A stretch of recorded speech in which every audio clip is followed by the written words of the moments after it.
Hello, I have the lovely Anthony with me. Hello, Anthony. Would you like to introduce yourself and tell us a little bit about yourself? Sure. I'm Antony Johnston. I'm an author and also a graphic novelist, screenwriter, games writer.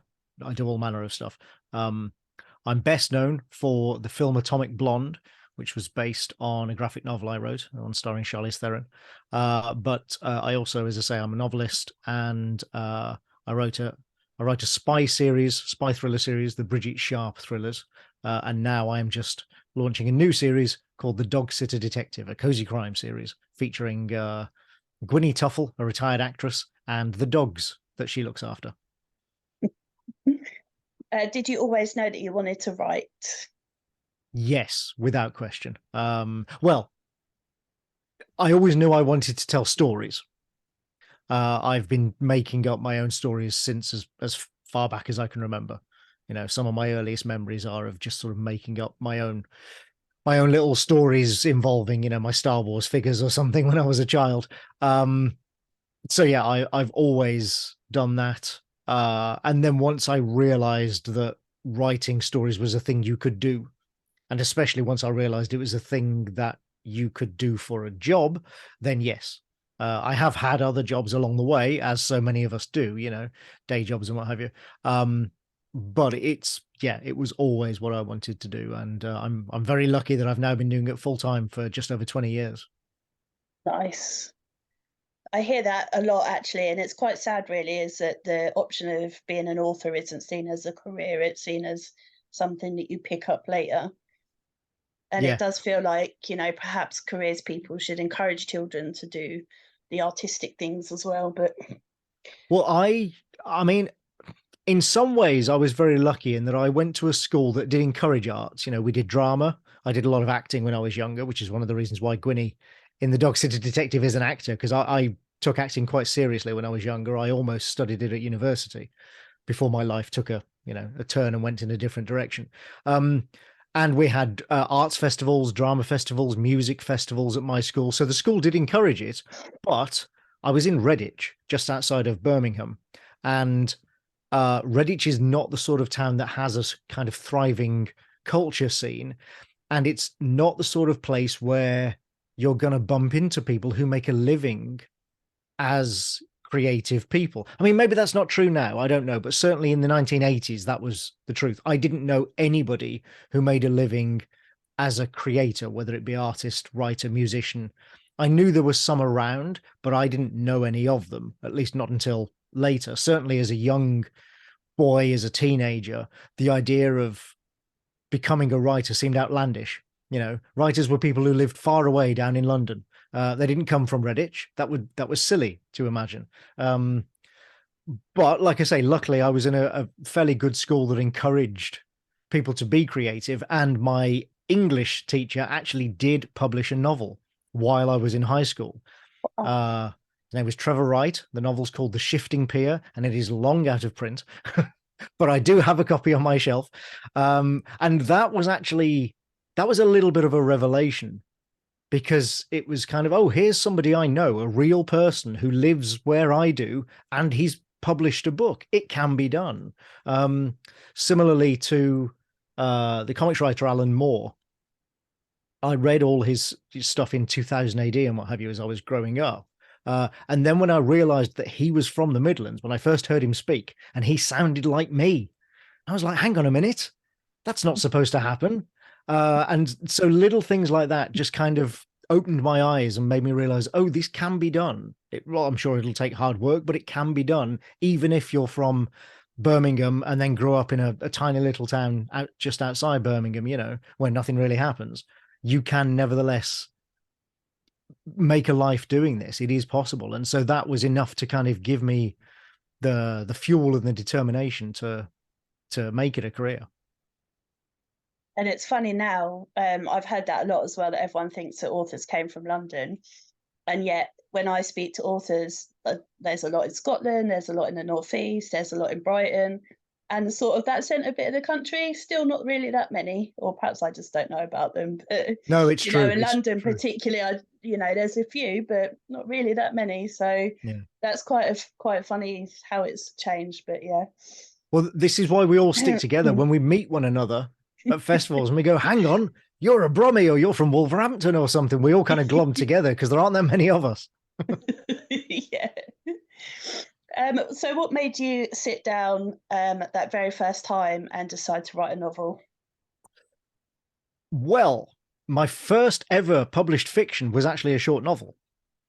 But then I went a long time before I wrote another one, and instead I kind of focused on comics and graphic novels and video games. But my first published fiction was a short novel. However, it came about through the comics scene, bizarrely. It was called Frightening Curves, and it was originally published. It was a contemporary supernatural thriller horror thing, and it was originally published online in chapters as a sort of 1,000-word chapter every week, alongside a digital painting illustration of the events in that chapter. They're working with an artist in LA called Aman Chowdhury, who I still know and I'm still very good friends with.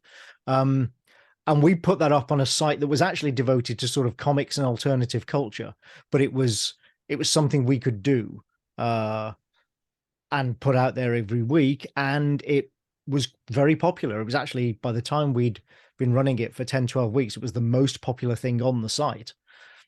I think partly helped, honestly, just because it came out every week on time, which in itself is hard to do, but gets you an audience.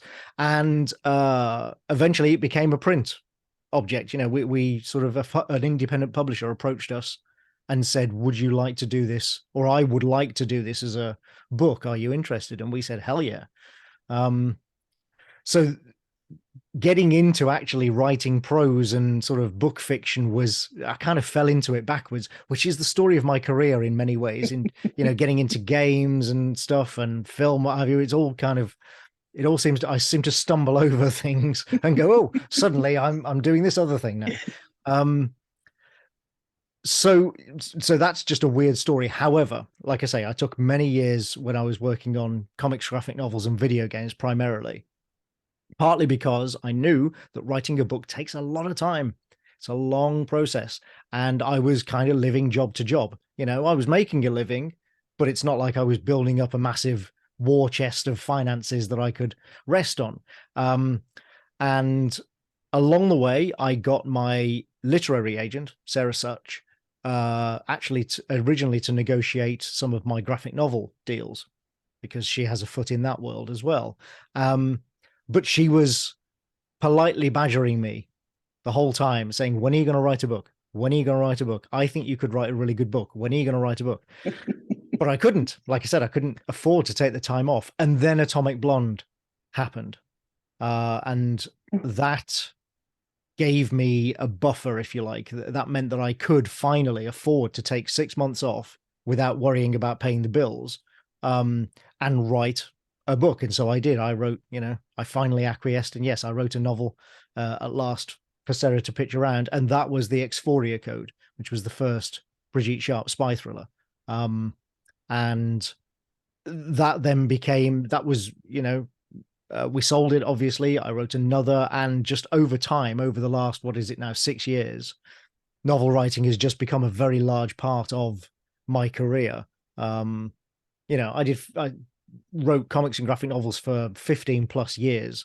So, and I still do a little bit of that, but that's kind of gone down a little bit now, and the novel writing has gone up, and I'm still writing video games as well. So yeah, it was that end of the novel writing career, if you like. This end, the modern end, is more just kind of, I knew I wanted to do it, but I needed the opportunity to have the time to do it, because my day job was writing. I mean, still is, but my day job was writing games and graphic novels and stuff. And so the last thing I wanted to do was then spend my spare time trying to write a novel as well. It's exhausting enough writing the other stuff during the day. So yeah, I needed that opportunity to get me over the hump. But then once I did, I discovered, that which is why I did that first novel all those years ago. I discovered that I really like it.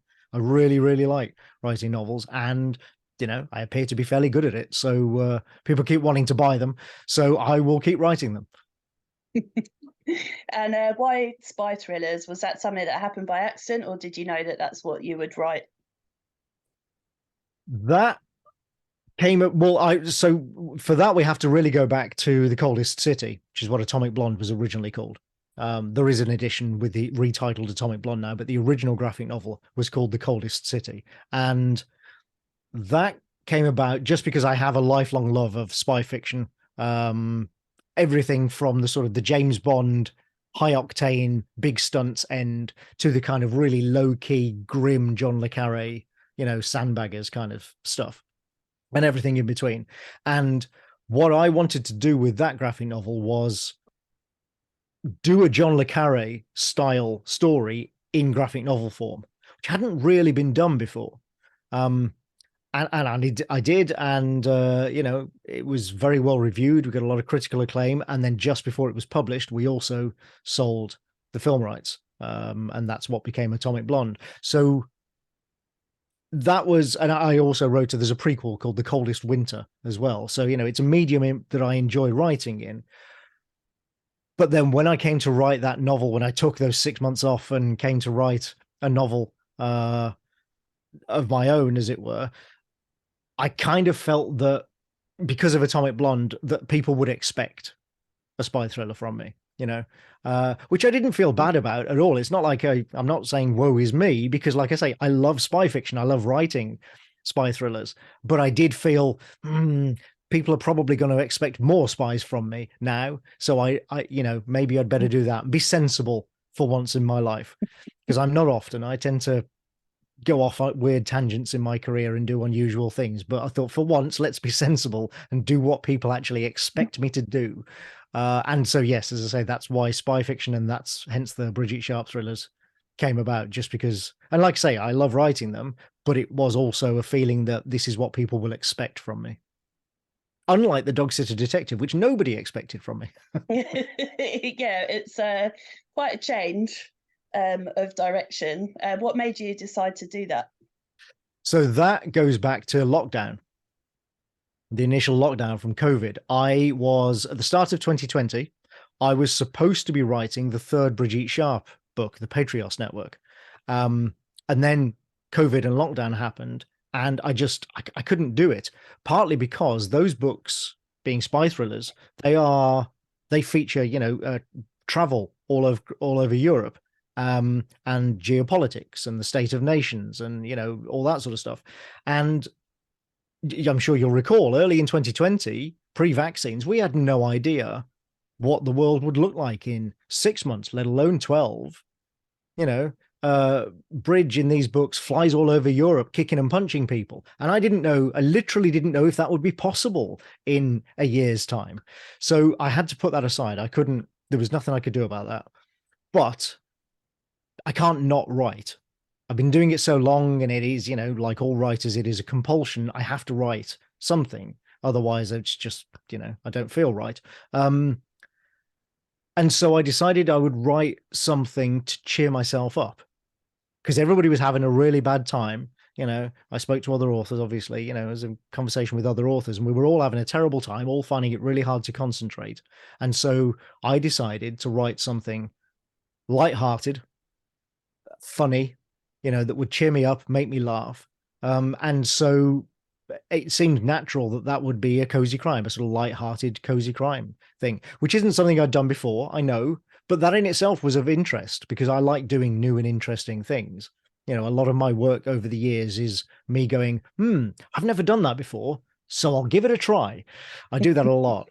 And that was part of it for this. But also, although it is unusual for me to write, or it was anyway, I'm sure it won't be now, but at the time it was unusual for me to write a cozy crime.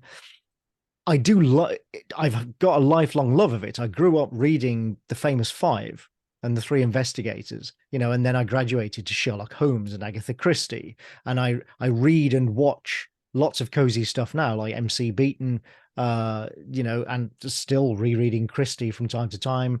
I just discovered Hannah Hendy's Dinner Lady Detectives books, which are great. And I watched things like Midsummer Murders and Father Brown and Rosemary and Thyme, so I know the genre, I'm into the genre, the subgenre, I should say, but I just hadn't worked in it before. So, as I say, it seemed like a natural fit. And then I'm also a lifelong dog lover. And I grew up with dogs. We here in the house had two dogs for many years, two lurchers. And unfortunately, we lost both of them within the space of a year just before COVID, like almost immediately before lockdown. They had good long lives, but still, obviously, it's painful. And so I thought, well, that's a way to cheer myself up as well. If I include dogs in this book somehow, and make them, they're not exactly like my old dogs, but they're not entirely unlike them either. There is a bit of similarity there. They're sight hounds. Yes, sight hounds are kind of a kind. And so I thought if I do that, that will cheer me up as well. That will make me laugh because I can write these very, personality filled dogs that I know well and that, sort of delight me. And then I had to figure out, well, how am I going to get dogs into this book? And that's where that's why the story of the Dog Sitter Detective came about. So it was all just kind of trying to, as I say, find my way towards something that would cheer me up, that would be lighthearted. I wasn't even thinking about publication when I first started. I really wasn't. I was just writing it for myself to keep the fingers moving, until I thought, well, I eventually, hopefully, I'll be able to resume work on the Brigitte Sharp book. So I wasn't thinking about that until I got about halfway through. And then I started to think, there might be something here, actually. This could even possibly be a series. And so when I had a rough draft, and it was very, very rough, the first draft, my goodness, really was. Even by my stand, I write pretty rough first drafts, but this was really rough. I sent it to a few trusted friends, authors who work in the field or are adjacent to it, to the cozy stuff. So I sent it to people like Vasim Khan, Fiona Veitch-Smith, Martin Edwards, and said, is there something here? Am I mad? Or actually, is this okay? What do you think? And they all came back to me and said, actually, yeah, it needs a lot of work, which I knew. But yeah, this is a good concept, and there's a kernel of a good book here. You've got something that could work. And so, heartened by that, I revised it, I reworked it, fixed all the things that were wrong with that rough draft. And like I say, there were a lot of things wrong with it, believe me. I completely changed the point of view as well. That's the other thing. The rough draft was written in third person, and the final book is written in first person. So that was That was a root and branch rewrite from page one, the whole thing. Wow. That's a significant undertaking, but it made the book much better. And then I did nothing for a year with it. It just sat on my computer, because by then vaccines were on the horizon. And so I did resume work on the Brigitte book, Patrios Network. I wrote that sort of early throughout 2021, really. That then came out in 2022. So I went through that whole process. Obviously, you go through takes up time editing it and doing revisions and what have you. But once that was out the door, then I still had the Dog Sitter Detective sitting on my computer, and I hadn't even told my agent. She didn't know that I'd written this whole other book. And I had to think, okay, how am I going to break this news? So I spent a whole day, composing an email to her, to Sarah, my agent, trying to explain that I of all people, had written a cozy, and did she think it was worth trying to take this out and sell it? And fortunately, Sarah is a wonderful agent, and we've been together for a long time now. She's a great friend, but she's also very tolerant of my whims, as it were. She's used to me doing these odd, unusual things. So she said, fine, send it through. Let's have a read and see what it's like. And like the other readers, she said, oh, no, actually, yeah, this is really good. We can sell this. And so we took it out. We found our home with Alison and Busby. They loved it as well. And here we are. But it's been a strange story to get here, for sure. Yeah. Very unorthodox, Yeah, I know the doing random things, hence doing this. When I was at school, I wouldn't say boo to a goose. Don't know, it happened by accident. I've no idea. And now I'm doing it in real life. I don't know. Yeah, so Yeah. I totally understand. People ask me how or why. I'm like, honestly, I have no idea. I don't remember. I just do these things, and here we are. Yeah, we kind of, like I say, we kind of stumble backwards into these things and then find, Yeah, oh, actually, I quite like doing that. Yeah, I'll keep on doing it. yeah, totally fine. That's cool. I've got a dog just asleep right next to me with her foot twitching where she's fast Oh, asleep. bless. Bless her. Yeah, she's a little What is Yorkshire she? Terrier. She's Oh, well, excellent. she's not like a little tiny one. She's quite big actually, but yeah, her foot's like twitching. It's quite funny. Excellent. um, for your spy thrillers, did you have to do a lot of research? And what was the most fun or weird thing you found out? Yes, I did a lot of research. I always do, whatever I'm writing. But I am also a big advocate, and this is born of personal experience. I'm a big advocate of not letting the research get in the way of the story. So if I have to make a choice, and the Brigitte books are fairly realistic, they're set in the modern world, they use real technology, all that kind of stuff, because they're cyber espionage. And I'm always at pains to say to people, look, all the technology in this book is real. You know, it's not, this is not sci-fi. So yes, there's a lot of research in that sense, but like I say, if I have to choose between realism and drama, I will always choose drama. If I have to make that choice, as long as it's plausibility rather than realism is the sort of, what I aim for. So for example, a good example of that is the structure of SIS or MI6, as most people call it in those books, is totally fictional.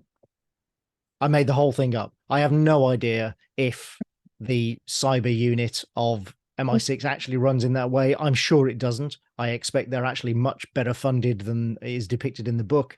I don't know if they have briefing rooms of the kind that I describe quite regularly in the book. I have no idea. But I also knew that there was no way I'd find out. You can't trust anything that a spy tells you, even a former spy. You can't trust that they're actually going to tell you the truth. And I wouldn't expect them to necessarily. So I figured there's no point in me trying to make that actually real. Instead, what I'll do again is make it plausible, make it sound as real as it could be. So when you're reading it, you go, yep, that makes sense. I can see how that would operate and it sounds plausible. That's what as I say, what I'm always aiming for. Where I did do a lot of research where I was more concerned with realism, as I say, was the technology, because they are cyber espionage books. And so I have I'm not massively technical myself, but I know enough to be dangerous, as they say, and I have a lot of friends who are very technical. I have friends who are sort of elite programmers and people who are involved in running the internet and that sort of world. So I turn to them for advice and research, and I sort of call them up or get on a Zoom like this with them and say, so if I wanted to do this, how would I go about doing it? Is it feasible? Can you do this sort of thing, and if so, how? So yeah, I think the key with a lot of research for a lot of writers is knowing who to ask. It's not necessarily you're expected to know everything yourself, but knowing who you can ask to get those details that make things feel real and plausible, I think, is much more important than actually being slavish to the real world, because the real world's boring. That's why we read books, that's why we write books, is for a bit of escapism, a bit of entertainment. Not that we can't address real things and serious social issues in them. Of course we can, but we do so through drama and through entertainment, and that is much more important. If it wasn't, we'd all just be reading non-fiction scientific papers and treatises or something. We read for entertainment. Is there anything that you found out, especially cyber stuff, that scared you that actually happens, or Yes, lots of it actually. Again, I make author's notes in the back of each book, pointing out things that are based on real situations. But yeah, I mean, mainly just how easy it would be for determined people to really seriously disrupt our lives, because so much of it is now done online, especially. That's really the most frightening thing. The hacking units that they have in Russia, or the Russian controlled hacking units that are outside Russia, you know, the sort of China's control over its internet with the Great Firewall and what have you. It is possible to exert a lot of control over people through the internet these days because so much of our lives relies on it.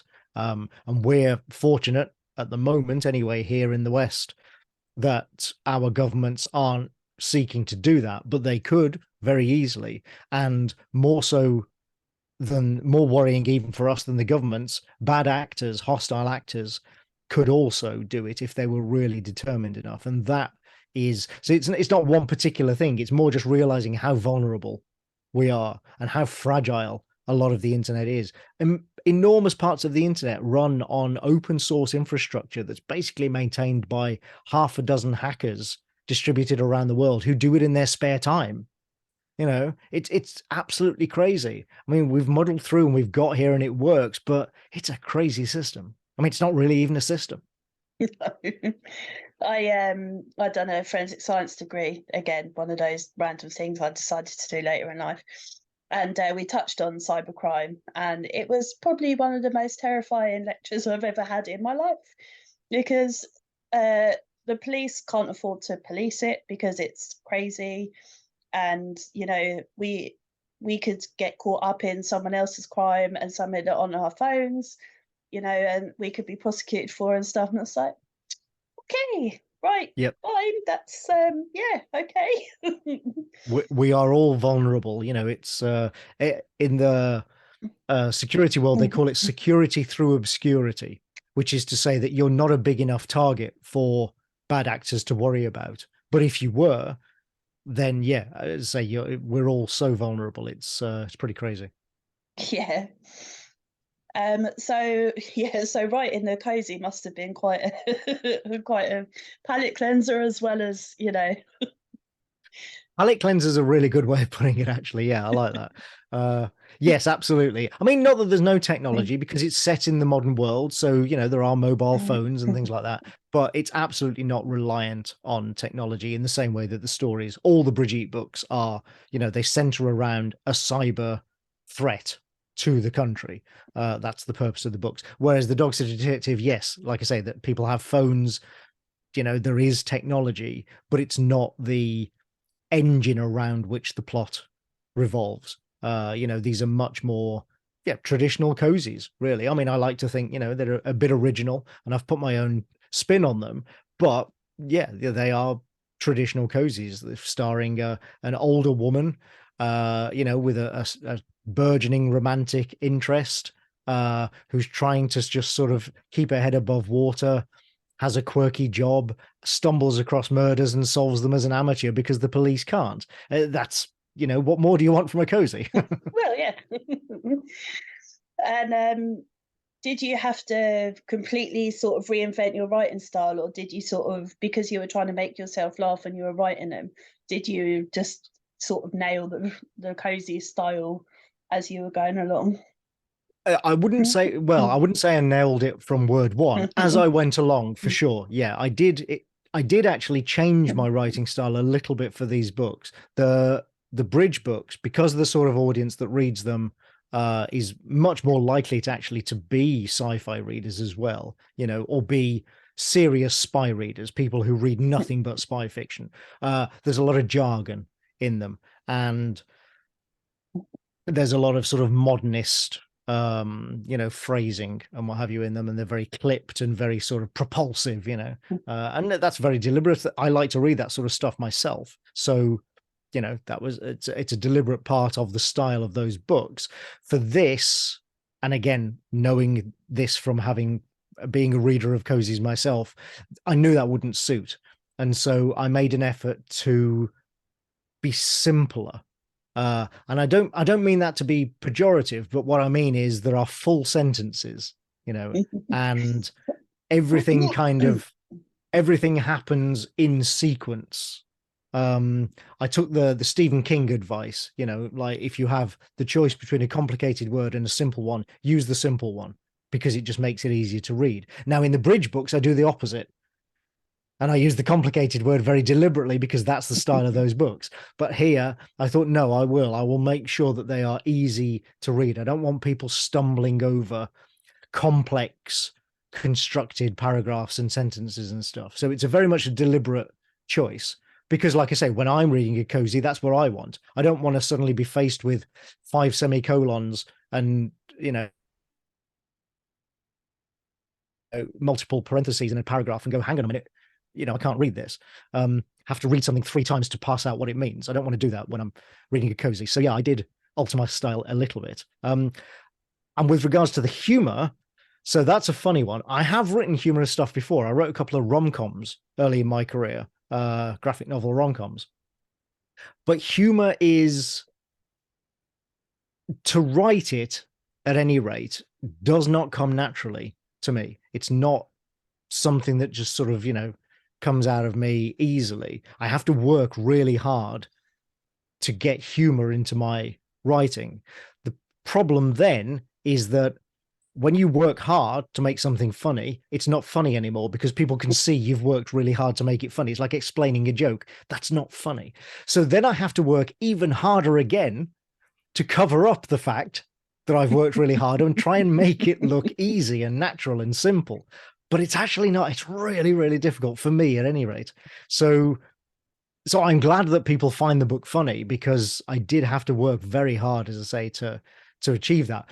But I was trying to. It was very much part of the aim was, to make the books humorous. They're not laugh riots. They're not outright comedies. But certainly I want people to laugh occasionally at them. It's sort of silly things the characters say or the occasional bit of slapstick. Just something to lighten the mood and remind people, oh yes, you are reading a light-hearted book, even though there's a dead body over there in the corner. Yeah, I was going to say, with an older lady and dogs, then you must have quite a few openings for comedic moments. There's quite a few opportunities, yeah.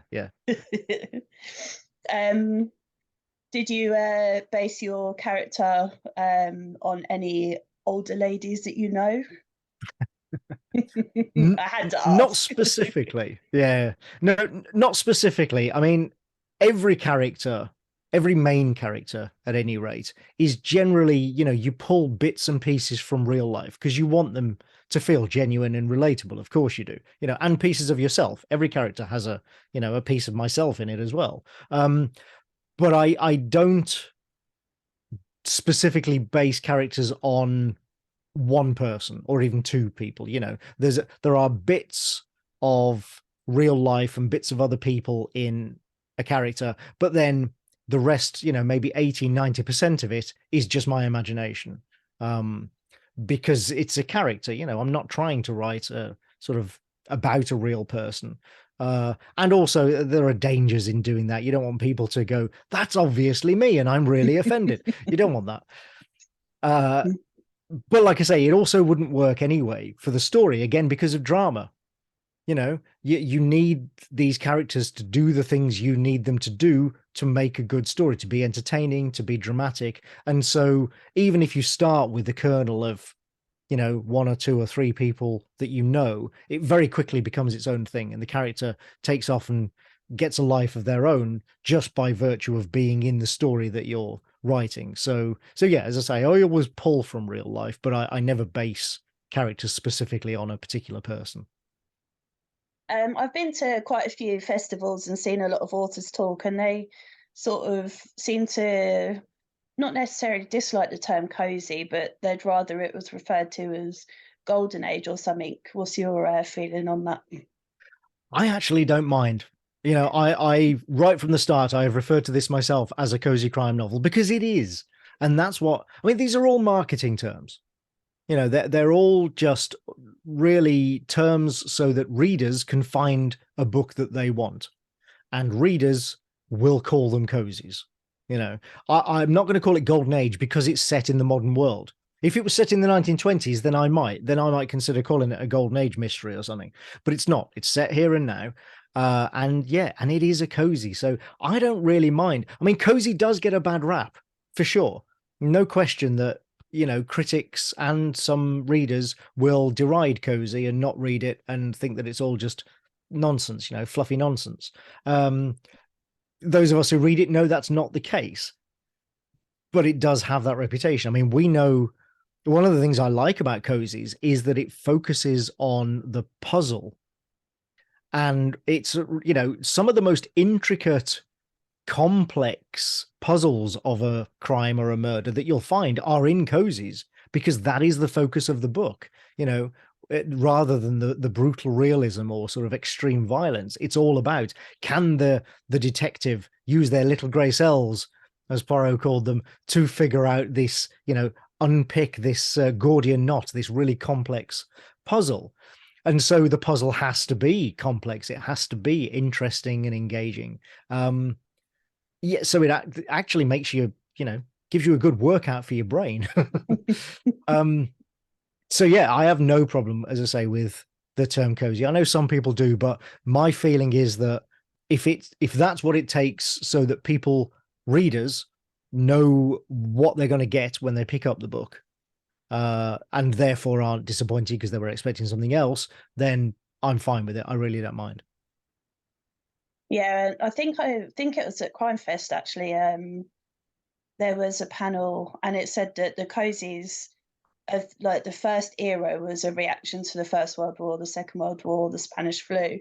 And then I think it was Mark Billingham that said, what are we reacting to now? Like, why have they had a sudden explosion? And the only thing that anyone could come up really was with COVID, and Well, that's why there's suddenly, which, probably is a part of it, I would imagine. I think it's a part of it. I don't think that's all of it. I think, austerity and a lot of the sort of, social crises that we've had over the last 10 years are also having that effect. We have rampant inflation, energy bills through the roof, war in Eastern Europe. I think all of these things contribute. But the other thing we have to consider, of course, is Richard Osman. Yeah, he's the elephant in the room, isn't he, at the moment? Right. And Thursday Murder Club was published in 2020, I think, the first one. I think so, yeah.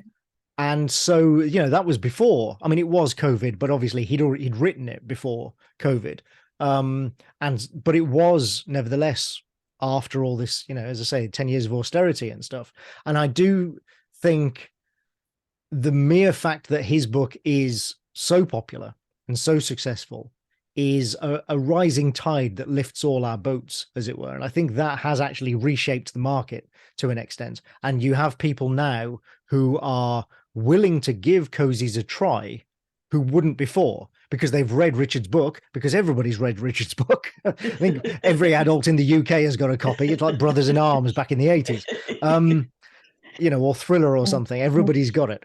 And so I think a lot of people have read that just because it's him, and they love him off the telly. So they bought his book, read it, and gone, oh, actually, that was quite good. Are there any more like this? And I really think that's had an impact, and is one of the reasons why cozy is enjoying a bit of a resurgence. It's not the only thing, just in the way that a reaction to COVID is not the only thing. But I think all of these things together, it's like a perfect storm of reasons why cozy is having a bit of a resurgence, having its moment in the spotlight. Yeah, I completely agree with that, actually. Yeah. And it's nice to see, actually, to be honest, because some fantastic books have come as a result and probably seen more success than they ever would have done before. So Exactly. Yeah, I'm really pleased that that's the case. I've only read his first book, but I did like it, I must admit. I've read the first two. The third is on my bookshelf waiting to be read. I loved the first one. I liked the second one, not quite as much as the first, but I still liked it. So I'm expecting that I'll like the third as well. Yeah, they're supposed to get better, actually, but he's created some cracking characters, so you can't really argue with that, can you?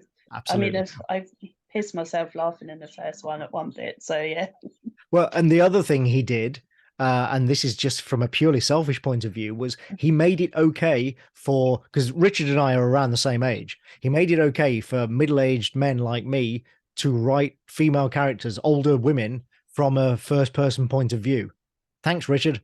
Because that would have been a really hard sell otherwise, but actually it was fine. Do you hide any secret jokes or Easter eggs in your books? In the Bridgie books, there are some. again, because of the kind of audience that reads those books and the kind of character she is. Brigitte, we haven't mentioned this yet, but Brigitte is also a goth, like a hardcore throwback, Yes. retro goth, as am I. And I was, quite heavily involved in that scene growing up. And so there are some, a few jokes here and there for people of that persuasion, who, they're there for them to recognize.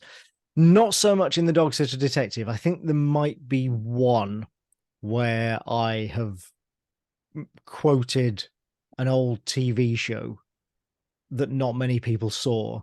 That if you saw it, you'll know the quoting and and get a laugh out of it.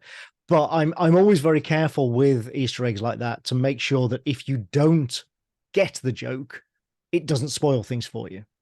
You know what I mean? I Yeah, of don't want course. people to go, why would they say something silly like that? Is this supposed to be a reference? I don't want that. And so, yeah, I don't put too many in, and they are quite subtle. But yeah, I think you can't resist. When the opportunity's there, it's hard to resist putting them in if you can. How did you choose your character names? And obviously, I guess it was a different process for the two different styles. Well, actually, the process wasn't all that different. My process for choosing character names is to make massive lists. Like, I just brainstorm and write down every possible name I could think of that might suit this character. And then I'll quite often mix and match forenames and surnames, sort of like make two lists of both and start swapping them around until I find one that just feels right and that hasn't been used before. I mean, that's the other thing, of course. But what I try to do always is make sure they're memorable. Which and making them unique, or at least close to unique, is a way of doing that. So, how many spies do you know called Brigitte? Not many.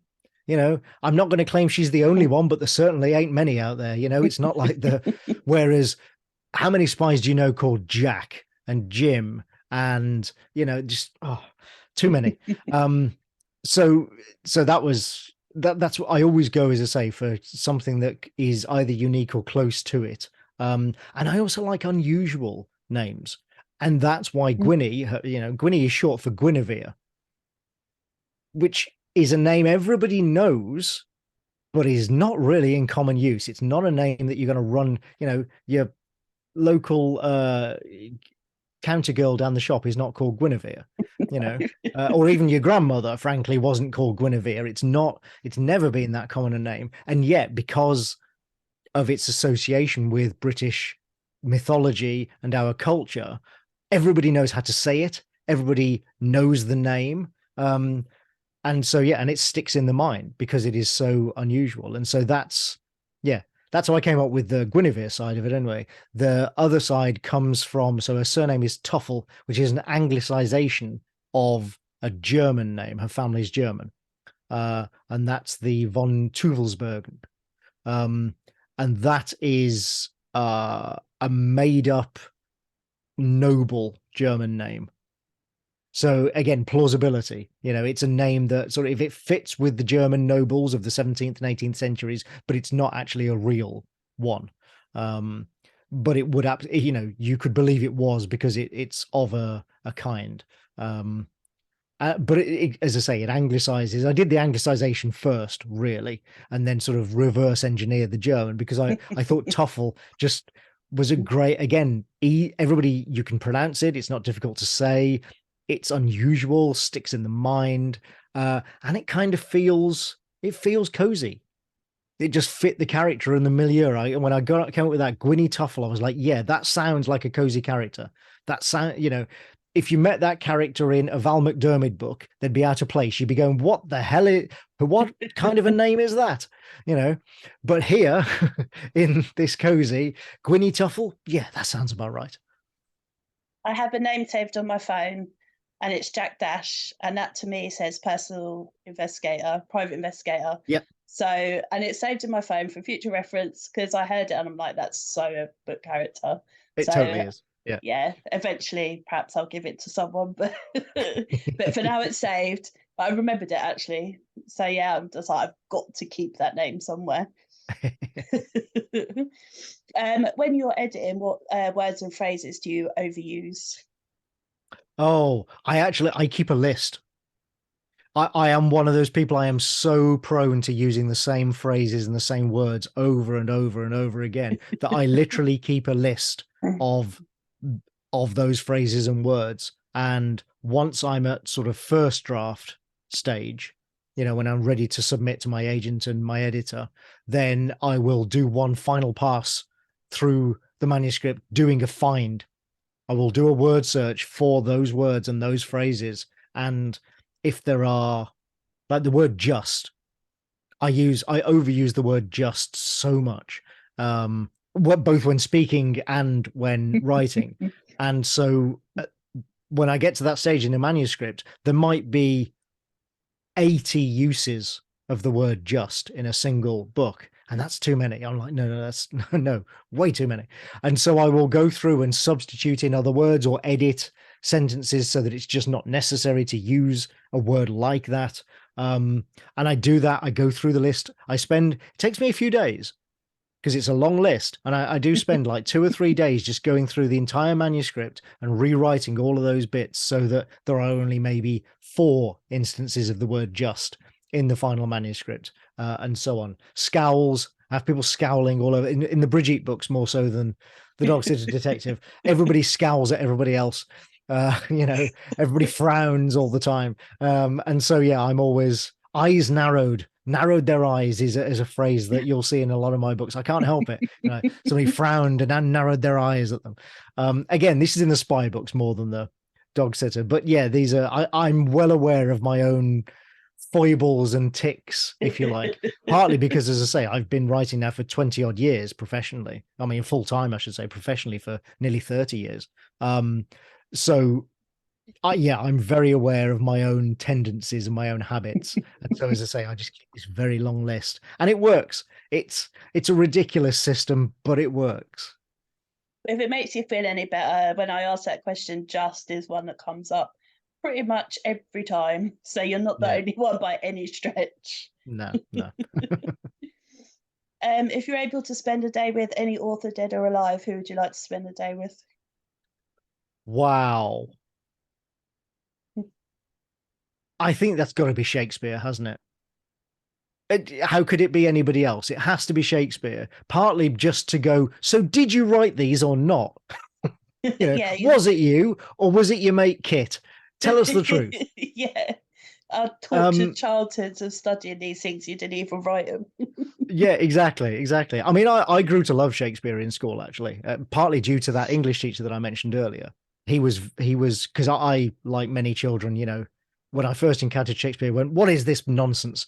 But over the course of his classes, actually, he sort of taught me how to appreciate it. And now I came to love it. I've another of my graphic novels is an adaptation of Julius Caesar. It's called Julius, set in London's East End with gangsters. So that gives you an idea of how much I came actually to love Shakespeare in the end. But yeah, I mean, if Shakespeare isn't allowed because that's too obvious, then I suppose it might probably somebody like maybe Arthur Conan Doyle.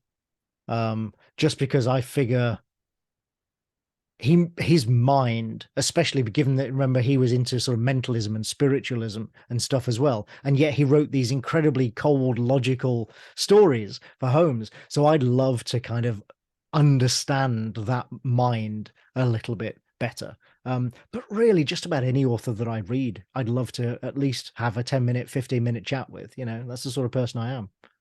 Yeah. Conan Doyle for me as well, because he was really into forensics and he featured, early. So for me, it would be awesome. Yeah. So he came up with something, or he was really into plants or something. I can't remember. I learned it at uni. I can't remember now. But yeah, he was amazing. Yeah. Are you doing any more events this year? I don't know. I hope to. So yes, I mean, you and I, we met at Crime Fest. That was just like last week, and I'm hoping to do Bloody Scotland this year. I don't know whether I'll be on it. I don't think they've finalised the panels yet, but I'm hoping to get up there at least, and possibly Capital Crime as well. Harrogate, I'm not on, but I will be attending. So certainly, I mean, anybody out there, if you see me at Harrogate and you want to come up and say hello, please do. I'm always happy to sort of chat to people. I'm not a standoffish type at all. I think that's it. I think it's just those three. But that plus Crime Fest, I mean, that's four already this year. So yeah. Yeah, Sometimes you've got to take some time to actually write. I'm doing all those as well. Well, I'll be at Capital Crime for 2 days, and I've got to go off to Stoke to do another one because why not? Honestly, if you were able to travel to any period of time, either forwards or backwards, where would you like to go? Oh, forwards, like 10,000 years into the future or something, for sure. I mean, I mentioned sci-fi earlier. I've written sci-fi, and I'm a huge sci-fi reader. Sci-fi and crime are basically the two main genres that I read. And I grew up as a sci-fi fan with, like I mentioned, Star Wars in 2000 AD, stuff like that. So yeah, without question, I would want to go 10,000 years, 100,000 years, whatever, into the future, just to see, are we even still here? What is the universe like? Have we made contact with anyone else out there? Are we alone? Is the universe empty? All these things, yeah, I just watched The Sky at Night a couple of days ago. I'm that sort of science and sci-fi nerd. So yeah, absolutely go into the future and sort of get the answers to things that I know I won't actually be alive to see. But I would love to know. Do you get a lot of feedback from your readers, and have you gained a different readership since you started to cozy stuff? Yes and yes, but I'm not sure how much. Which is to say that yes, I get feedback from my readers, and I always have, because the worlds of things like comics and video games have very, very active fandoms and online communities and what have you, who regularly sort of let me know just how they feel. I can imagine. With books, less so. You get a little less of that. But obviously with books, you are also more likely to get, your Goodreads and Amazon reviews and stuff like that. So I get feedback in that sense. As to whether I found a different audience, I think so. There are definitely people who have read and reviewed the book in advance who have not read anything of mine before. No question. And some of the places that I've done publicity and PR for this book are places that haven't had me before, because they're more interested in this than they were in my previous work. So I assume that means that yes, therefore I will find a new and different audience. But also, I'm very fortunate in that, because I've been doing this for so long, I do have a kind of hardcore fan base who will read things, who like stuff just because I write them. They like my style of writing, even though I hop around from genre to genre and medium to medium. I mean, I mentioned rom-coms earlier. I've also written westerns, sci-fi, fantasy, horror, just about Shakespeare adaptations, as I said, a whole raft of stuff, post-apocalyptic sci-fi. I did murder mysteries on a space station once. They're all incredibly different, but like I say, I do have this kind of small hardcore following that no matter what it is, they just like the way I write them. And so I'm sure those people will read this book as well. The question is whether more people outside of that circle will read them. The publisher seems confident. Advanced reviews are encouraging, so I'm hopeful. But we'll see. The proof of the pudding is in the eating, and the pudding hasn't been served quite yet, so I can't quite tell. Did you keep the same name for the Cozy series? Because some people Yes. use a thing, don't they, a pseudonym or whatever. Yes, and we actually, when we sent the pitch out to publishers, we did say, we made it quite clear that because it is so different to my previous work, that if a publisher felt that it would be an easier sell with me working under a pseudonym, that we were open to that. I was prepared to do that. But actually, nobody did. Nobody did. Every publisher who responded said, actually, no, we'd be fine putting this out under Antony's name. And in fact, Allison and Busby, who eventually picked up the book, actively said, no, we want Antony to put it under his name. We actively want him to use his own name. We don't want him to use a pseudonym. So, which I was a bit surprised by. I really was. Because I was quite prepared by now to be, yeah, AJ whatever, Moffat or something.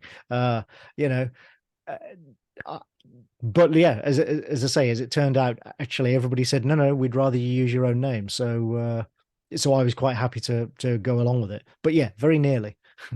As a reader, thank God. So bloody confusing when you lot have about 4 different pseudonyms, and they're like, you pick this up and like, oh, that's that bit. Oh, honestly, it's a nightmare. I always think Ian Banks did it right. That was the best way. It was like Ian Banks for his literary fiction, Ian M. Banks is his sci-fi. But there's no confusion. You know it's the same fella. There's no attempt to hide the fact that it's the same fella. I always thought that was a really good way of handling it.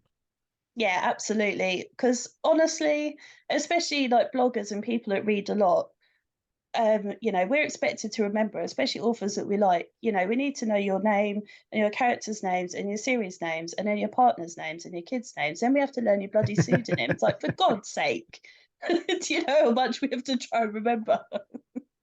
Too much. Yeah, but it's fine. I'm cool with this. It's not a problem. What have been a couple of highlights of your career so far? Well, Atomic Blonde, obviously. Of course, yeah. That was a once in a lifetime moment. It's I probably will never happen again, but it was an extraordinary time, an extraordinary opportunity. And, I did premieres, I did the red carpets and all that sort of thing. I was interviewed live on German TV and things like that. Just, flown around first class everywhere. It was crazy. But only until the movie came out. And then as soon as the movie came out, they couldn't forget about me fast enough, That's how it works. So yes, that has to be the top highlight because, how could it not? Beyond that, I think actually probably getting a publisher for the Xforia code, just because it was, again, so different to, doing a novel. I mean, it was so different to the work I'd been doing in graphic novels and video games that I genuinely didn't know whether I'd be able to do it. It had been so long since I'd written prose that as I was writing, I was like, well, I'm enjoying this and I think this is good. And I always write for myself first. Like, I am my primary audience. I have to, when I'm writing, I have to write something that I would want to read. Otherwise, what's the point? I just don't see the point in writing something that you wouldn't want to read yourself. So as I was writing it, I thought, okay, well, I want to read this. I'm enjoying it. I think this is okay, but you're too close to it. You can't actually tell. So when we did find a publisher for that, and that was published, that was a real highlight because that was reaffirming, if you like, and reassuring that actually, yeah, I can do this. And also I'm not completely mad. And, I wasn't wrong to read it and go, well, I think this is good. Actually it was good and other people agreed. So yeah, I would say that's probably, I mean, there are many others as well. My first ever contract. In fact, I have my first ever royalty check. You can't see it, but my first ever royalty check is framed above on my wall, above my monitor. It is for the princely sum of $1.44, which is why I never cashed it. It would have cost me more to cash it at Lloyd's Bank than it would have. Than just, I think the frame cost less than it would have cost me to actually deposit it in the bank. But it's there as a reminder, to kind of keep me humble and like, yeah, this is where I started. It's 20 plus years old now. So there was that, my first ever publication. That obviously is a big moment. The first video game that I wrote, which was a game called Dead Space, which turned out, none of us knew at the time, but actually turned out to be quite popular. And I still get asked and interviewed about that game now. And that was 15 years ago. Oh. But it had a massive impact. So, things like that, as I say, there have been quite a few. I've been very fortunate. But yeah, never more so than with Atomic Blonde, for sure. So in the future, if you had a chance for another film or a dagger, what would you choose? Oh, what, you mean winning a dagger? Yeah. Well, actually, I mean, there might be the Xforia code is in development for TV at the moment with Red Planet. So there may well be more, and I've written screenplays myself since then as well. So there may well be, more film and TV stuff on the horizon. Nothing that I can sort of announce or confirm, but it's being talked about and it is a possibility. So I would have to say a dagger, just because I think, if nothing else, that it's so unlikely that I would ever win a dagger or the Theakston's Award or something, especially with a cozy crime. Cozy crimes don't win awards, Well, that's Vasim's one, and Vasim is technically classed as cozy, so, and he's shortlisted for one this year and on the long list for another. So that's true. That's true. Vass is kind of an exception, I suppose, to that rule. But his books aren't very cozy. I mean, I love Vass's books. Don't get me wrong. Vass is a lovely man, and he's one of those authors whom I will buy his work sight unseen. He's I will just read anything at all that he writes. But he's not very cozy, and it was the Malabar House, first in the Malabar House series, that he won the dagger for, which again, I mean, I've read and it's a great book. It's not quite cozy. It's more like his Inspector Chopra stuff. It's not, yes, it has the requirements of not being gruesome, not being brutal, all that sort of thing. But it also doesn't quite have the quirky protagonist and the humor and that sort of humorous touch that most cozies do. So it's quasi cozy, I suppose. Yeah, but if a full on cozy like Dog Sitter ever won a dagger, I would just fall over. I cannot see it happening. Well, you never know. That's all I say. Never say never. Oh, sure. I mean, don't get me wrong. I wouldn't turn it down. No. So what's coming next for you? Well, I've just written the rough draft of the second Dog Sitter book, which is called Death in Little Venice. And that will be out in January next year. So that is currently with my beta readers. They are going to get back to me soon with their feedback, and then I will revise it before sending on to my agent and the publisher. After that, I need to consider whether I'm going to write book 3. I would like to, but the contract, this is the way contracts work these days. I have a 2-book contract with Allison and Busby, and they have an option on a 3rd book. So if the first book or the first 2 books perform well, then they can ask me for a 3rd. And obviously I would like them to. I would like to do a 3rd. So what I need to figure out is, should I start writing it anyway, or should I wait to see if there's any indication from the publisher whether they want me to? And I don't know the answer to that yet. I'm writing a new video game at the moment, but I can't talk about that because video games is one of those industries where everything, you're up to your neck in NDAs the whole time. There are games I worked on. I ran the writer's room for a big budget game 3 years ago now, and I still can't talk about it. I still can't actually tell anybody what it was, and that was, I ran the room of like a bunch of writers, and none of us are allowed to actually say what it was. During 2021, I did loads of work on a game that is due for release. 2022 rather. I did loads of work on a game that is due for release at the end of this year.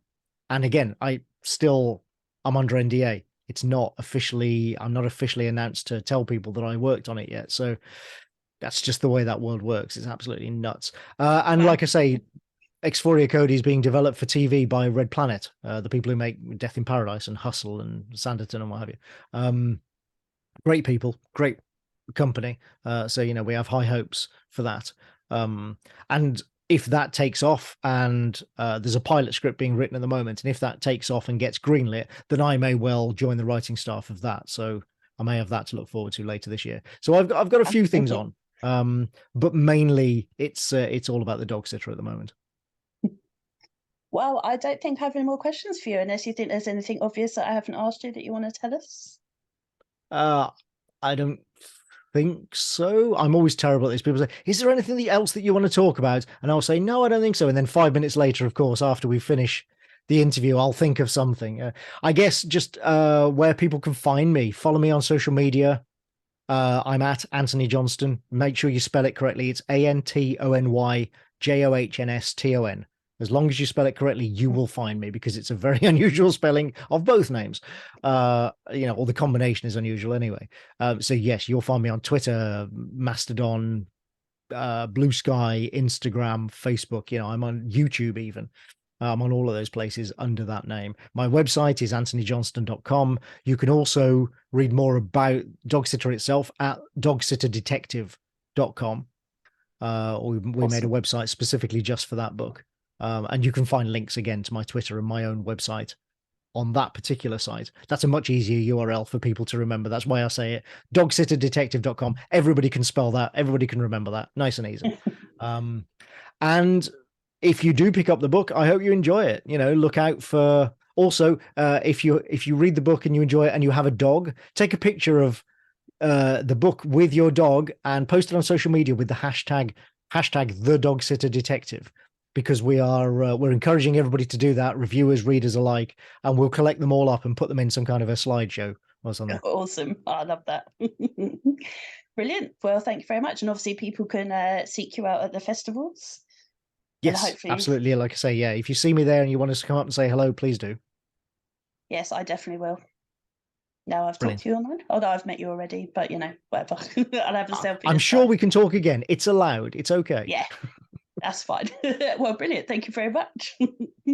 You're welcome. Thank you for having me.